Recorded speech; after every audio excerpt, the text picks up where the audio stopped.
ल यो काँक्रो खेती कहिलेदेखि गर्न थाल्नु भएको तपाईले? यो त पहिले पनि गरिन्थ्यो भन्छ, अहिले अब लगभग 2 महिनाको भयो यो काँक्रो लगाएर सुरु गरेको। हजुर हजुर। पहिले पनि परारदेखि जो गरिन्थ्यो खेती त।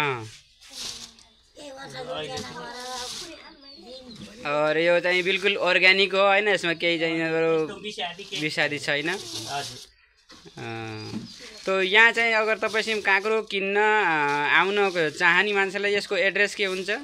यो त अब पौडेल केसी फर्म भनेर छ। हजुर। अब त्यसैमा अब फोन नम्बर पनि हालेर मेसेज गरे। यो जो एरियालाई के भन्छ यो जग्गाकोलाई? राजपुर ओसानिया टोल। राजपुर ओसानिया टोल। बालगंगा 2 राजपुर ओसानिया टोल भनेर। हजुर। यहाँ चाहिँ चिनिन्छ पौडेल कृषि फर्म भनेपछि। हजुर।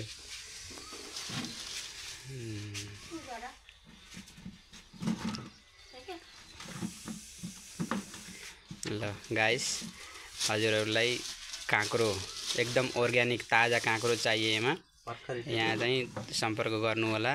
हाम्रो मामाश्रीले आँखाको सामने टिपेर दिन्छ। एकदम हजुरको आँखाको सामान्य जो ताजा टिपेर दिइन्छ। हजुरहरू यहाँ चाहिँ आउनुस्, काँक्रो ताजा काँक्रो चाहिँ लिएर जानुहोस्, खानुहोस्। एकदम राम्रो छ, कोही विषादी छैन। यहाँ चाहिँ पौडेल कृषि फार्मको मालिक हुनुहुन्छ, यहाँले चाहिँ सबै चाहिँ गर्नुभएको छ।